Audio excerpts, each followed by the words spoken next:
Okay, good Friday evening, everyone, and welcome to this first bi-weekly webinar of NORA.startup. So a couple of weeks ago, we had a kickoff of NORA, and one of those things of NORA.startup, and one of those things that we were really excited to announce is that we will have a specialized topic every second week. And this is the first of a long tradition of those NORA.startup bi-weekly seminars. And today, the topic, we will kick off with a very important and very interesting topic on how to acquire funding. So that means when you have an idea, I want to do something that is related to research and innovation, we want to get the money to actually do so. And today we will learn how to do that. And in this marvelous seminar, we have with us 3 participants that are highly educated on that topic. And those of you who are from startup companies, who are researchers and who are investors, are welcome to ask questions to all the panelists. Not only are you welcome to ask, but you're encouraged to ask, because these seminars are for you to get information from the panelists. So our first speaker is Paul Sigurd Malm, and he is a senior advisor for future and emerging technologies at the Research Council of Norway. He will speak first. After that, we will hear from Maria Erdal Askim, who is EU Counselor at Innovation Norway. And after that, we will have a panel debate, which also includes Anita Schjøll Brede. And I am Morten Goodwin. I'm a professor of ICT, working on artificial intelligence and part of NORA.startup. So we will then let everybody get in their seat and listen to Paul talking about European Innovation Council, Pathfinder, and Horizon Europe. And all the listeners out there, you should then get ready to ask the questions you have for Paul so that we can start the panel debate with those questions later. So, Paul, you have 15 minutes to talk, and we will then follow with Maria afterwards. So, Paul, please. You can hear me? Very nice. You can hear me and you can see the presentation? Yes. Okay. Okay, so I'm here to talk about Horizon Europe and the European Innovation Council. I'm working as a senior advisor at the Research Council of Norway, connected to the ICT group there. And I'm also then working with the EIC. I'm an NCP for EIC. So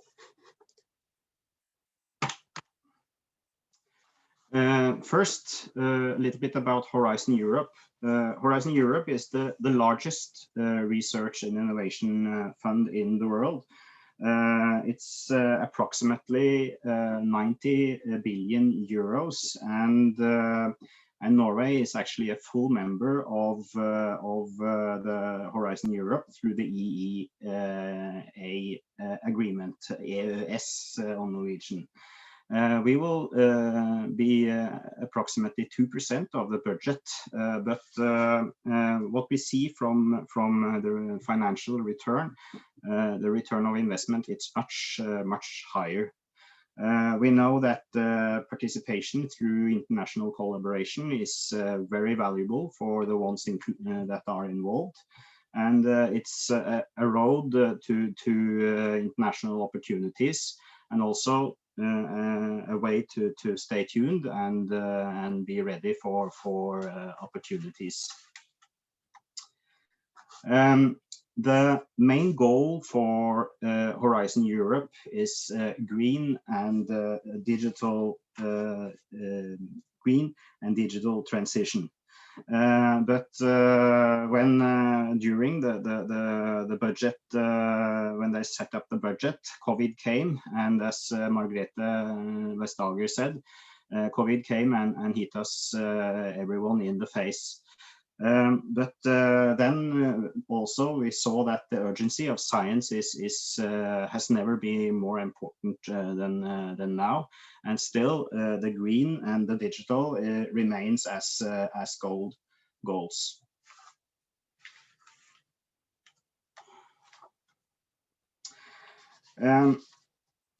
Horizon Europe is a gigantic program with tens and thousands of topics, and to make some kind of order in this, they have divided it into three pillars. We need to have a good research and innovation program. We need both curiosity-driven blue sky research, but we also need to be sure that they connect. The three pillars in Horizon Europe is on the left, we have pillar 1, that is basically addressing basic science. And then in the middle, we have pillar 2 that aim to make the pillar 2 that is addressing the global challenges through different clusters. And on the right, you see the pillar 3 that is called Innovative Europe. And within pillar 3, we have the European Innovation Council, that is the main topic of the talk today. European Innovation Council aims at becoming, helping Europe become a leader in technology, and to hope to open up the market for European companies. When you see presentations of the European Innovation Council, they often start with empowering European innovators. EIC is Horizon Europe's instrument to foster disruptive and breakthrough innovation. Very often they talk about deep tech technology and technology-driven companies. It's commercialization of high risk and high impact technology. And they are trying to set up a one-stop shop for high potential and breakthrough technologies. The target audience is researchers and innovations in science and technology, and that want to explore game-changing technological directions.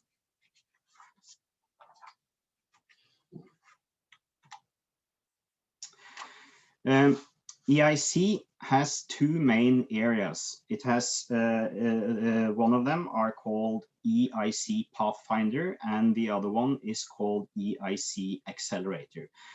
For the ones who has been following Horizon 2020 up till now, EIC Pathfinder mainly is based on what was called Future Emerging Technology, or just FET for short. EIC Pathfinder mainly supports collaborative research, and it's mainly research driven. They have typical projects from around 3 million euros, and the funding rate is 100%. So you get you don't have to have any of your own budget into it. Most of the partners usually comes from universities and research institutions, but we see more and more small and mid-sized companies being part of these consortia. To help bring potential and promising results to commercialization, they also have different instruments that will help them explore potential pathways to commercialization. So how do you qualify for the EIC?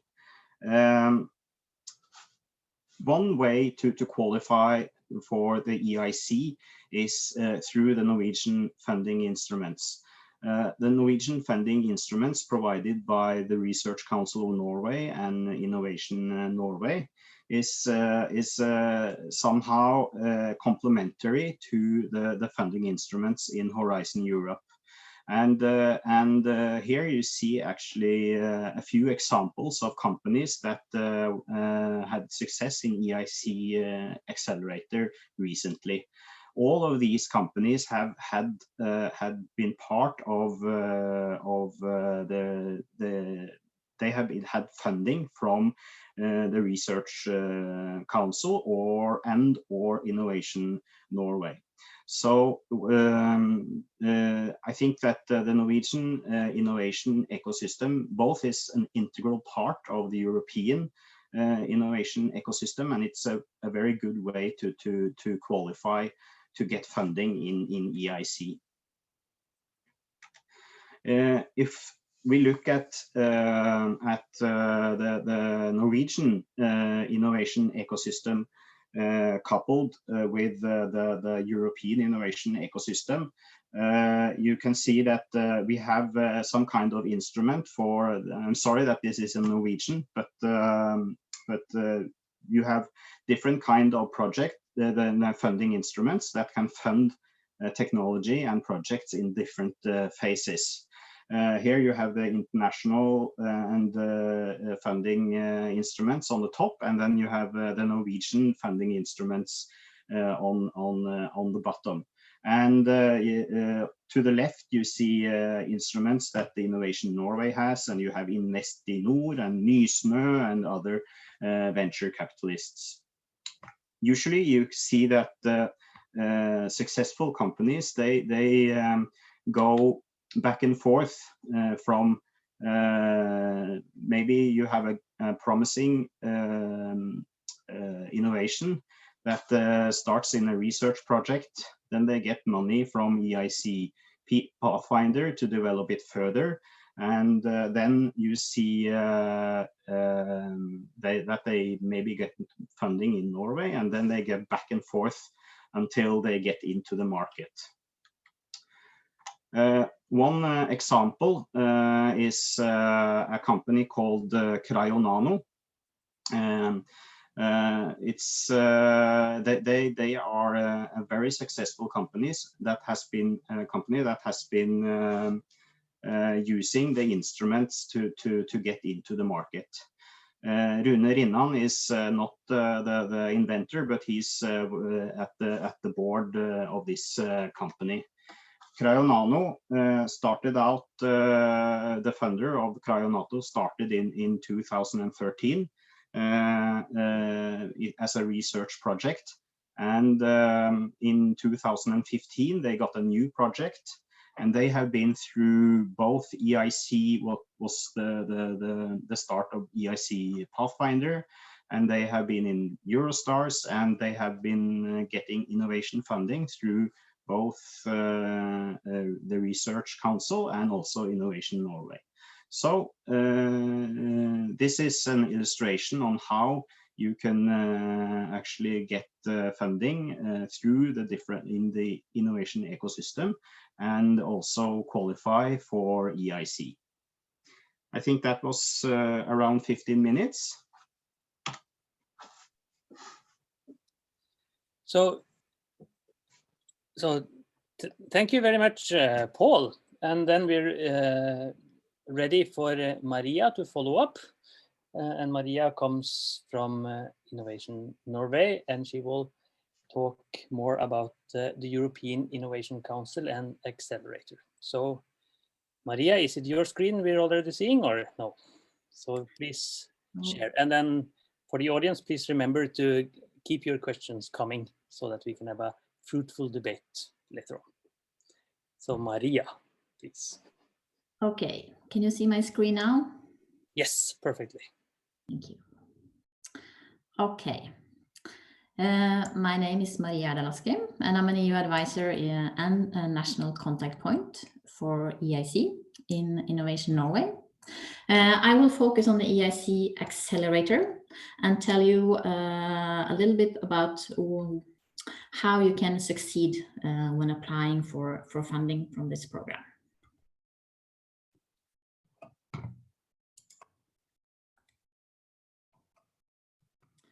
The EIC Accelerator has been in a piloting phase since the middle of 2019, and it builds on a previous SME instrument. The most important change in the funding scheme has been the introduction of blended financing, and companies can now not only ask for support in form of a grant, but also a combination of grant and equity. And the EIC Accelerator will, as Paul already has mentioned, continue in the Horizon Europe program from 2021. The funding scheme is aimed at SMEs with high risk, high growth potential innovations that could drive economic growth. You can get grant funding up to 2.5 million euros, and you can get up to 70% of your project costs covered. In addition, you have the opportunity to request blended finance, meaning equity investment, up to 15 million euros. And the funding is thematically open. It's a completely bottom-up scheme. So who are they looking for in the accelerator? You need to have a groundbreaking innovation at the last stage before scale up with a high risk and high growth potential. There is a priority to deep tech and long innovation cycles. It should build on research and development activities. And you need to show that you have the right team to bring this innovation to the market. A solid and convincing business plan, and you need to show a clear EU added value. You have to make sure that your company falls within the EU's SME definition. VCs can own up to 49% of the SME, and big companies up to 25%. If you're not sure if your company fulfills these criteria, you can take an SME self-assessment test. So what kind of activities costs can be funded? It is activities that are necessary to develop your business concept further into a market-ready product or service. Examples are trials, prototyping, demonstration, and testing. And the project should take your innovation from TRL 6 to TRL 8 and market-ready. The project usually run over 2 years. You've already seen the technology readiness level. So when you apply for funding in the EIC Accelerator, you have to be at least on TRL 5, preferably 6, and you should bring your project up to TRL 8 and ready for full commercial application. When applying, you have 3 choices. You can ask for grant only, financing your activities from TRL 6 to 8. If your proposal includes activities on TRL 9, the commercialization scale-up phase, you can give your consent for the funding to be changed into blended finance. Or you ask directly for blended finance, where you can use the grant up to TRL 8 and equity for the TRL 9. Now we see more and more companies asking for blended finance and grant with consent, and less grant only.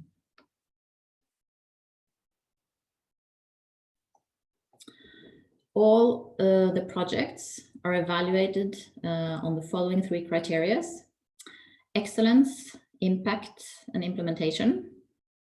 Excellence meaning how unique is your innovation? Is it truly groundbreaking and disruptive? Impact, focusing on the business case, the scale-up potential, and the societal impact of your proposal.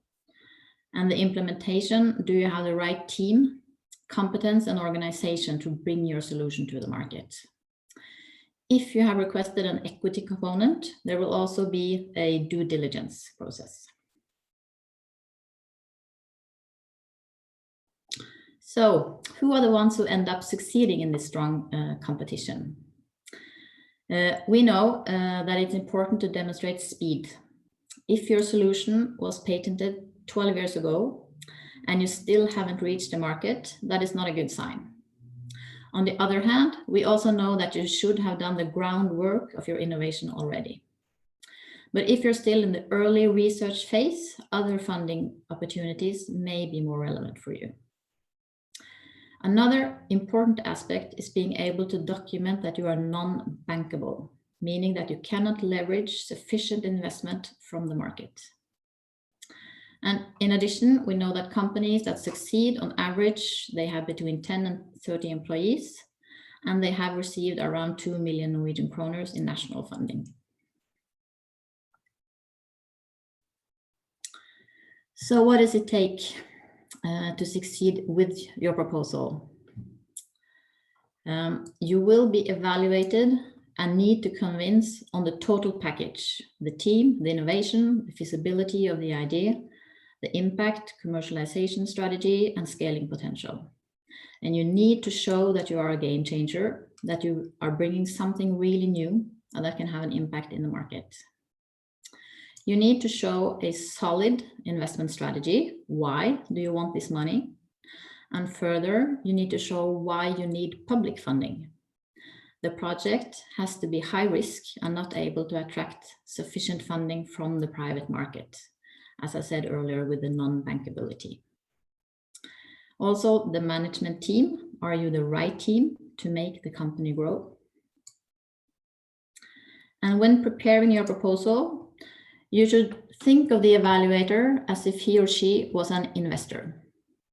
The commercial part of the proposal is more important than the technological part, and it's important to show that your product is innovative, but it is more important to show its commercial value. And yes, you are requesting funds for a specific project, but note that the evaluator is looking for an excellent company. So focus not only on the project, but also on the company, the history, strategy, the future, and ability to scale up. And make sure to clearly show how your proposal is relevant to Europe. Analyze the markets in Europe, detail how your product is relevant to Europe, and discuss European goals and regulations if relevant. And show EU patriotism, that you will contribute to shape new markets and generate jobs and growth in Europe. A good proposal is also written in an easy to read manner, without repetitions, and most importantly, does not forget to answer any single question. So take the time to review and polish the language. And the evaluator who reads the proposal is a human being, so let him or her have a good time reading your proposal and use pictures and graphics where possible. So when you have a great innovation, an excellent business case, and a killer team, what do you do? The first thing you should do is register in the EU participant portal. And secondly, we recommend heading over to our colleagues at the Research Council to apply for Prosjektetableringsstøtte. This is a funding scheme aimed at increasing Norwegian participation in the EU programs, and it can be a helpful contribution to the resource demanding proposal writing. And after you have done that, you should put all your efforts into writing the strongest possible proposal. However, what is important to note at this time is that there will be some changes in the application process and the evaluation process from 2021. These changes, along with the deadlines for 21, have not yet been announced by the Commission. And we will keep you posted to let you know when you can get started. What I can already say is that there will be a two-stage application process where you need to pass the first step with a short application to be invited to the second step, where you send in a full 30-page project proposal. And the evaluation process is also two-stage. The proposal will first be remotely evaluated by independent experts, and then the best project ideas will be invited for a face-to-face interview in front of a panel consisting of investors and other relevant experts. And it's the panel that takes the final decision whether you should get funding or not.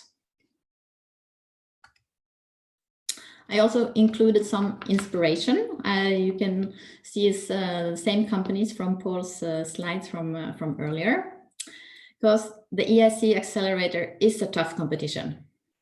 And it is, so that is something that is important to know, but Norwegian companies have done very well in this competition. And from this year's call in May, Norway had a record high number of funded companies, with 7 in total, only beaten by France with 11, placing us second in Europe, which is, we were quite proud of Norway then. And on the other side of this slide, you can see Sensible, who received funding in the first call in January. So there are links there. You can have the presentation later, so you can read more about these companies.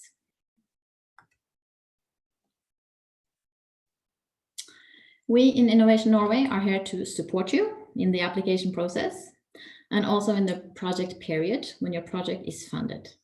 And please don't hesitate to contact us if you have any further questions or would like to apply for EU funding.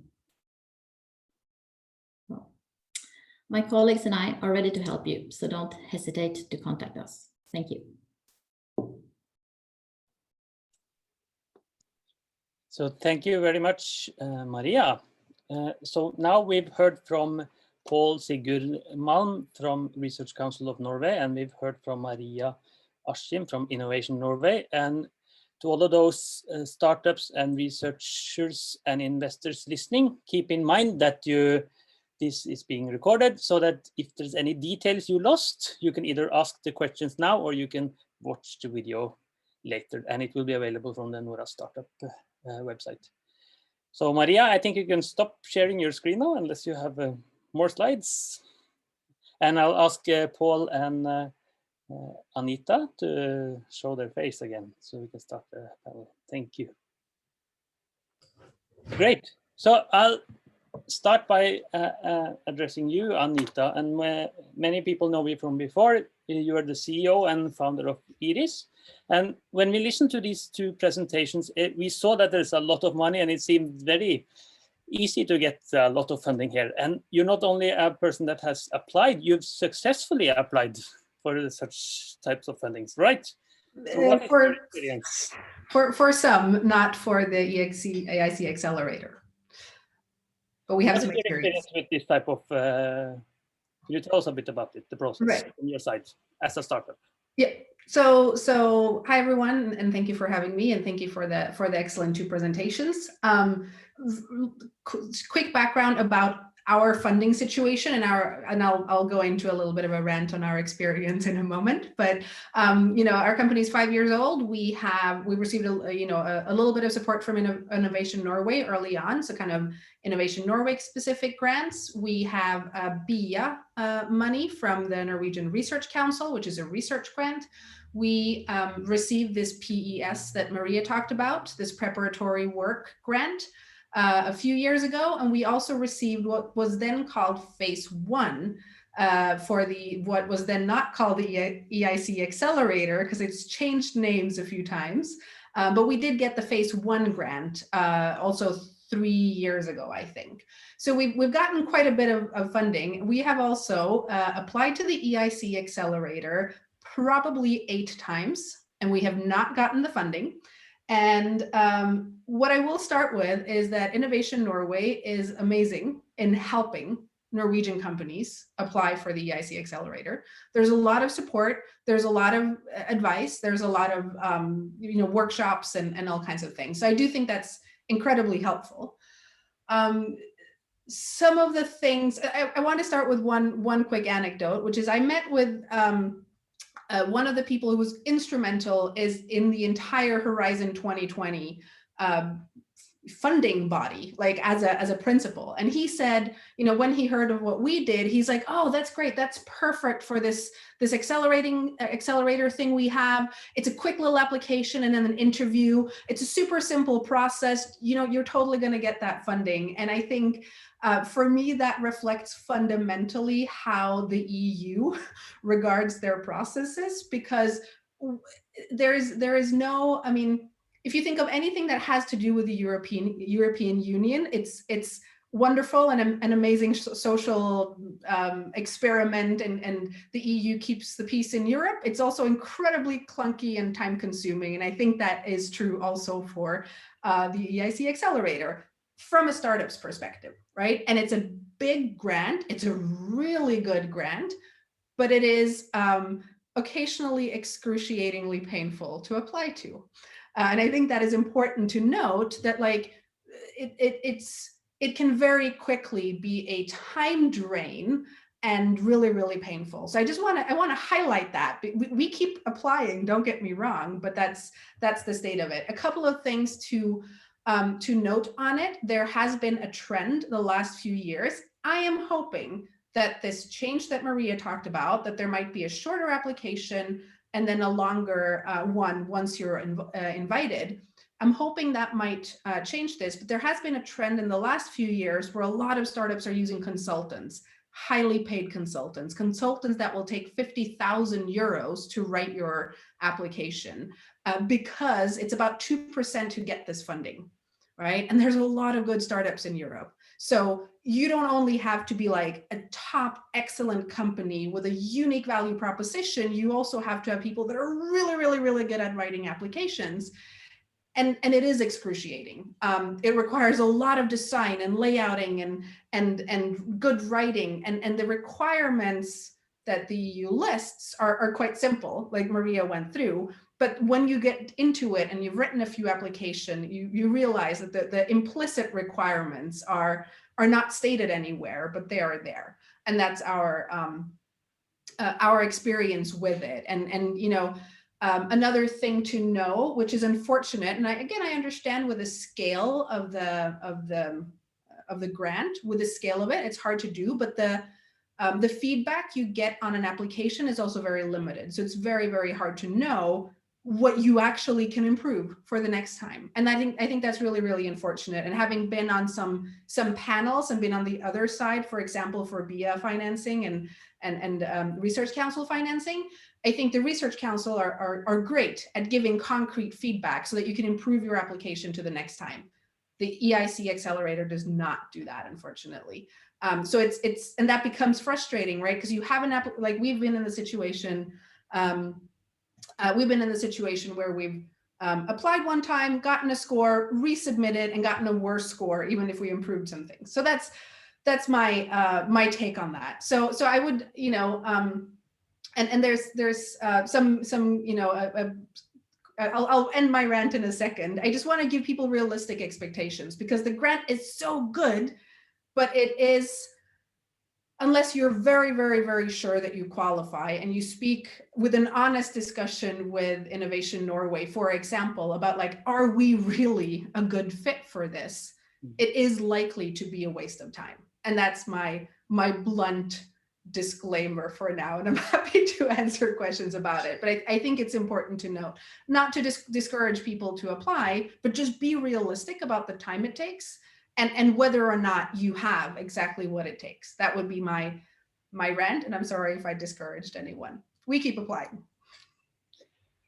So thank you for the rant, Anita. We will. So let's continue on that topic. So how realistic do you think it is for a startup? If you, for example, start with Paul, how realistic is it for a startup who that has an idea, has maybe a thought process of how this product would be, to get funding either nationally or through the EU system? Paul, and what would be the steps for a startup to take? If there are some startups listening now thinking, it's not realistic, or some are thinking, it's very realistic to get this type of funding. So what do you think, Paul? Well, first, I'm sorry for Anita that you think that it's time consuming. I think that they really are working on trying to make it simpler for startups. Me, myself, I've been an investment manager for new business in Telenor. If you think it's time consuming to go to EIC, you should have tried applying for funding through an industrial investor. I think that you can use quite a lot of time without getting money that way also. And the other thing is that when you get soft funding, there are less strings attached. You don't have to have a loan on your house and your mother's cabin and all that. So, I think that Maria gave some really good tips on how to see if you could qualify. I mean, read that list, and also if you want to qualify through the Norwegian funding system, there are both help to get in through the Research Council and through Innovation Norway. The Research Council has a SkatteFUNN, that is, I mean, the most simple way to get funding to do research ever, and it's a very simple way to apply. And also, of course, you can go to research institutions and get help there, and also get funding through BIA, the BIA instrument. I mean, that is a very good start. And you can get quite a lot of funding from those programs. But so these were startups. What about the type of master students who are just finishing? They've done an excellent master project and they want to continue with the project, but into a business type of sector. So Maria, is there any guidance you can give such a student, for example? Is there anything in Innovation Norway that could guide a master student project into some realistic funding? From Innovation Norway, it's we have the basic funding for when you have your idea. Then you can contact us and you can already start discussing your idea with an advisor. We have there's a phone number you can call, so you can come directly and someone that will you can ask all the questions you are wondering about. This person will already give you feedback if this is something that could be viable, that you should continue on, and advise you in the direction of what kind of funding would be available. We have some kommersialiseringsstøtte and for the really startup. So there are absolutely possibilities for those of you who have a great idea. And when we heard the examples from Anita, she applied 8 times, I thought she said, unsuccessfully. So what should you do then if you apply for some funding and you get a rejection? Is it time to give up and go to the private market, or is it better to try again? So what do you think, Paul, and then we'll get to Anita's point on that. Well, very often we see that they come back resubmitted projects and applicants come back and get funding.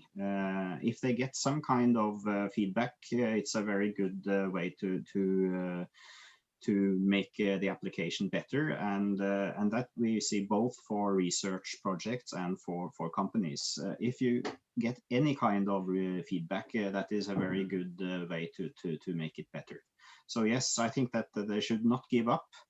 But if Maria or some of my colleagues tell them that you should maybe go somewhere else, you should listen to that. What is your experience in that? And if I can add a reflection, I did want to highlight SkatteFUNN as well that Paul mentioned. If you have R&D costs, it's yeah, absolute no-brainer and absolutely brilliant. We have that as well. And I think as a startup, realistically speaking, you wanna try a little bit of everything, right? You want to apply for funding. We also applied for BIA a couple of times before getting it, and there the feedback is very helpful. So it's easier to resubmit because you know if you change this part and if you improve this part, this is more likely to happen. And with BIA, if you do research, it's also statistically a higher chance as well in terms of number of projects that get funding. So yeah, I think in terms of like private versus public, investments versus grants, I think the answer is always a good mix is great. Maybe you don't want to, put up your mother's cabin in the woods for security, but it's also good with investors that are pushing you in a different way than just public funding. So I think a mix of that is always going to be good. And I know I sound very negative on the EIC, and we're probably jaded because of all the applications, but in comparison with some of the other grants we've applied to, it's just a very cumbersome process that it has an EU vibe, if one can say that. But it is also a brilliant grant for those who do get it. So it's which is always the hard balance, right? Because it's not worth it until it is. And so the question is, of course, how many times do you try, and what resources do you have to try? And for that, you might have to get either more local, regional funding or investors. So is there any limitation on how many times you can apply and how often you can apply? Maria, for example, can I apply every second month and send in a new application? This is a good question. Up until now, there have been 4 cutoffs each year. So you could apply 4 times a year if you did not succeed in the last round. However, this is also something that the Commission now is addressing. There is a very high level of resubmissions, and for the Commission, this is also takes a lot of resources for companies applying again and again. But also, as Anita is saying, it's also it's resource demanding for the companies. So what they want to do now is to simplify this by actually putting a limit to how many times you can apply. And this means we don't have the final rules on this yet, but they are saying that you can try twice. And if you don't succeed, then you need to wait at least a year before trying again. So, but this will be more clear in a few weeks time. Yeah. And is there any rule of thumb if you're good enough of how to apply? Is there any guidance you can give, maybe Paul? So knowing that a company of 2 people, maybe, is that a typical startup that can apply, or do you have to be bigger, more mature to apply, Paul? Well, usually if you are like a company with only 2 persons, I think, and maybe you have maybe 1 year or something like that history, I would say that you're probably not qualified.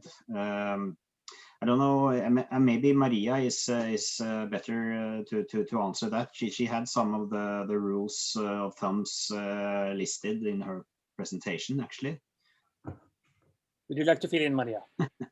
Yes, we see our statistics say that usually companies, they have to be a little bit solid in that, meaning they have existed for a few years, in general between 10 to 30 employees. However, this is not there's not a straight answer to that, because we also see startups maybe starting a year or 2 ago that have also succeeded. So it really, in the end, it comes to the innovation, the company, and the people. If all this is right, that is what will decide whether you will get the funding or not. But of course, we have the statistics, and yeah, someone sticking out from the statistics. So yeah. And is there any advantage of applying quickly? So I have an idea now, and I'm afraid that some other will have the same idea and apply before me. So do I need to get my ass off and start right now? Is that a good thing to do? Or should I wait a bit and let the idea mature? Then I would wait a little bit, because only the idea you don't have enough. Because you remember, you need to have a very solid business plan. You have to have done some research, some development. You have analyzed the markets. It's not something, usually you are not you cannot provide all this information when you are at the ID stage. So you should have gotten a little bit further, yeah, for the EIC accelerator, yeah. That's nice to know. So I know that in the audience, there's a blend of people, both from startups and from research institutions. And if we start with you, Anita, what do you think is a good collaboration between a startup and a research institution, such as a university, in such applications? So in the EIC application, and let me know, Maria or Paul, if this has, for the EIC specifically, this might have changed, but as far as I'm aware, still today, you apply as just one partner. So you can't actually have a research partner per se. Obviously, from my perspective, and it's always good to show that you are collaborating with powerful institutions and researchers, etc. But the EIC Accelerator is not a research grant per se. It's more of a commercial development grant, which means it doesn't have that same research requirement as, for example, the BIA grant does, as what I understand the Pathfinder grant is as well, but maybe Paul can speak to that. So in terms of it really, how you collaborate with research organizations or institutions will really depend on what kind of money you're applying to. So, it's good to have those, established connections and keep in contact and collaborate, and then per grant, per opportunity, then you can kind of design the relationship with that entity in that specific grant.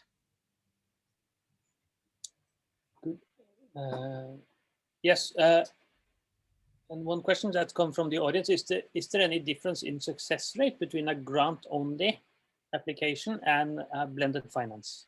Do you know the difference there? Maybe Maria is the best to answer.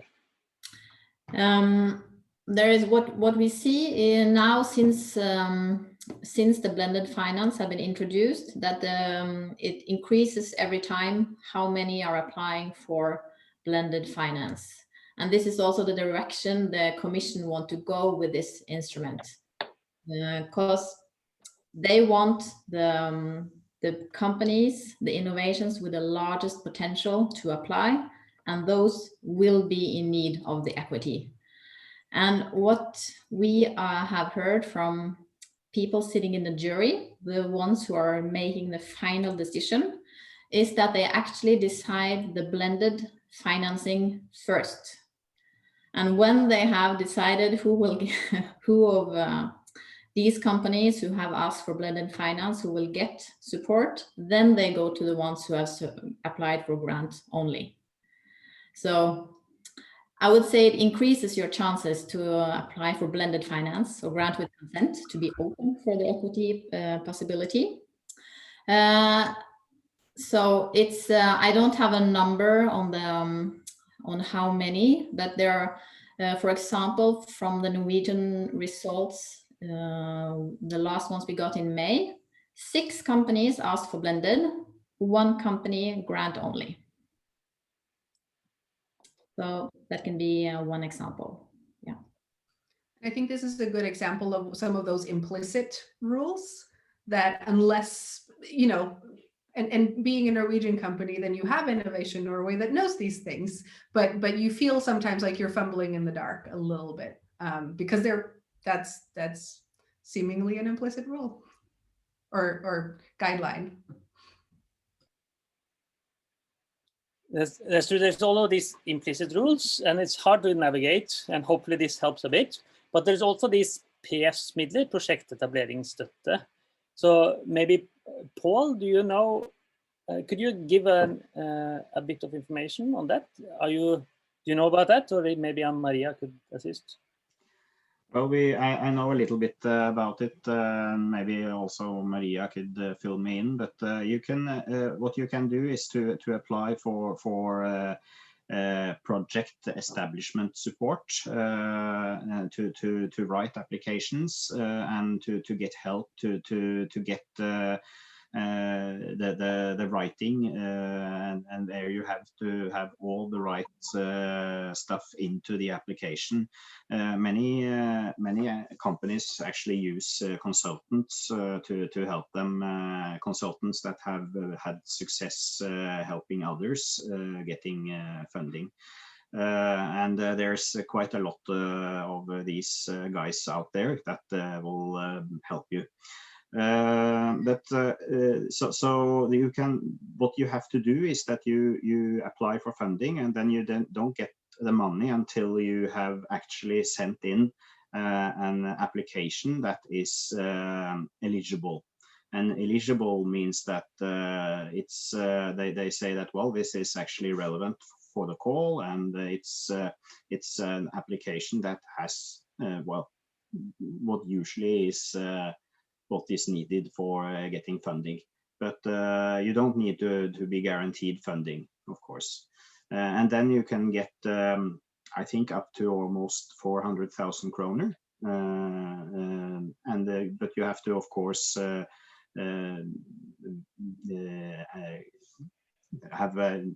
have to tell what you used your money for and all that, have a budget. So have you applied for these PS midler, Anita? Yes, we That applied was for one. That was a key success to you then, maybe. Yes, no, that was great. And can I speak to the consultant thing, because I think that's also, yes, there are, per my experience, there are some brilliant consultants out there that are really good at attracting funding, and there's a lot of consultants out there that will claim that they're really good at attracting funding, and then I mean, and we even, you know, we went with a consultant that we had gotten recommended, and it was a really bad experience. So and I won't go into the details of it, but it was a waste of time and money and resources and a lot of headache to work with them, because it was not a good experience.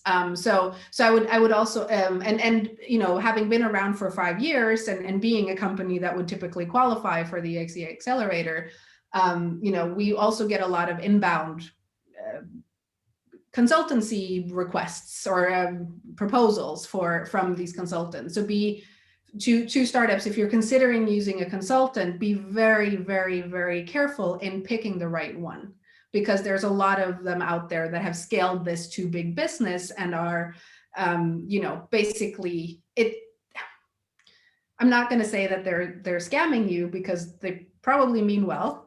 Let's give them the benefit of the doubt. But I mean, that's the fact, right? That they will take, you know, some might work on a commission and say you only pay, you know, most of this money if we get the funding, but like a lot will work on quite high initial commission or initial payment, sorry.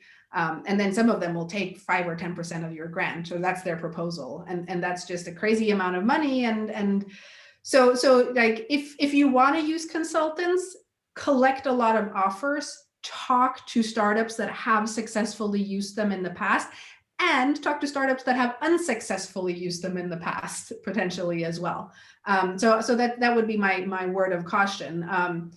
We are looking at, you know, we have used a consultant in the past and that went bad, as I said, and we might do it again, but with a much more cautious approach. I think we essentially wasted 2 of our tries for this of the several we had. 2 of them was wasted on this consultant, where, yeah, that was also a hit and very much miss. So that would be my, you know, I'm not opposed to using consultants, just be very mindful of it. And Maria and Paul, do you have any idea how many of the successful applicants have gone through this type of consultant beforehand, or is it most of them without the consultant? Is that some statistics you keep at all, or is it kept secret? Maria, maybe. Yeah, what we see right now is that quite a lot of the proposals have been written by a consultant. It's really the direction everything has been going. And I think Anita sharing her experience, I think it's really important to know how this consulting business operates, because it has become a big business for the EU programs. And this is also something the EU, and we are hoping will change a little bit with the new application process. That the first you send in is a simpler application, shorter one. You should not have need at all for a consultant to be able to send it in. There will also be changes to the proposal template, making it easier. That is also a goal they have tried. They are trying to reach all the time. So they are, of course, hoping to move away from this trend where you have to have a consultant to be able to send in your proposal. And I also, because I see proposals written by consultants, I see proposals written by companies. And sometimes I think maybe an evaluator also will appreciate having one that a company has actually written. They see that it's not perfect. It's not in the usual setup where you see everything has followed the template perfectly, but it's something the company themselves have delivered. And I think that's important too. And I think hopefully that we will see a change. Yeah. Yes, we see also in the Research Council, we see a lot of applications that has been written by consultants, and it's a cut-paste kind of thing where you actually find text that we can find in other applications. Actually, we have computers now that we can do some search. So sometimes, I mean, in SkatteFUNN, it's almost like that someone is standing beside the cash machine and want to help you take out money, and then they take a cut. And I think that the EIC, they have actually started. They think of using video, so that the actual funders will present the company, so that they will know that they actually own the idea and that they own the application. So that suddenly when they show up, they actually don't know how to present it. That is bad.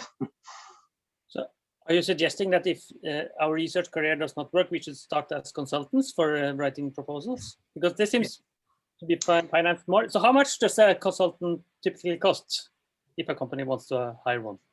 Anita, if you don't want to tell, that's okay. No, I can tell you. So back in the day when there was a phase 1 and a phase 2, the usual way consultants would do it is to say, we help you, we take 5,000 euros and we help you apply for phase 1. And if we get phase 1, we take all of phase 1, which is 50,000 euros, and we keep that to write phase 2. And then we're going to take a small cut of phase 2, which is 2 or 3 million. So yeah, it's good business. Yeah. Good business. Okay, so maybe. So I would like to, so we're getting close to an end, and I think it has been a great panel, a great discussion. So I would ask Paul and Maria a last question, and that is 2 questions really.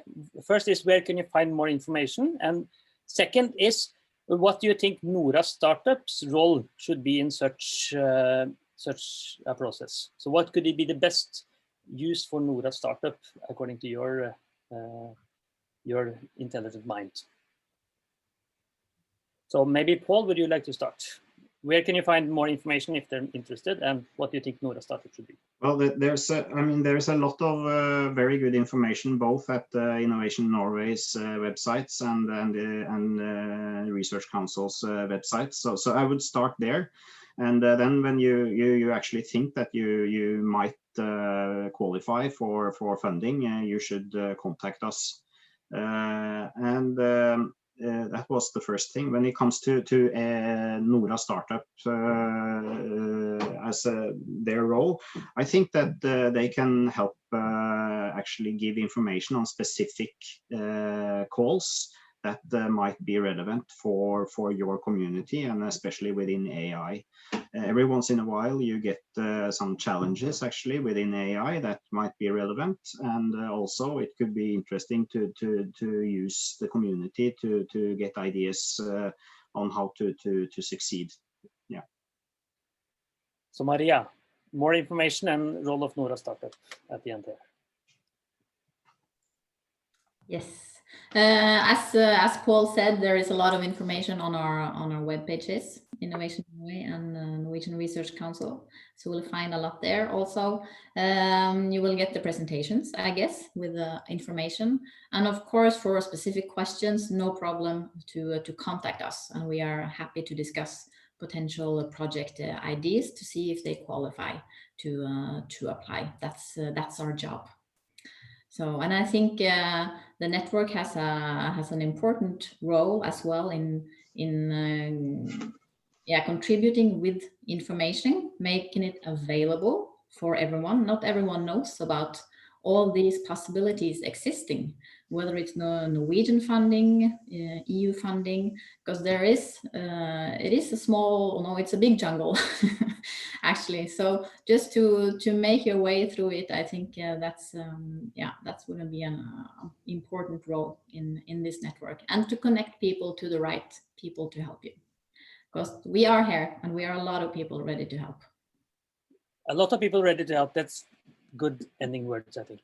And then I'll thank you all panelists, Paul Sigurd Malm from Research Council of Norway, Maria Askim from Innovation Norway, and not least Anita Brede from IRIS. And for all the audience, keep in mind that the next NORA Startup web event is in 2 weeks at the same time. And then we will talk about how to acquire talent. So now we've learned how to get money, so that's done. So we can then get the talent next time. So see you all in 2 weeks. Bye-bye.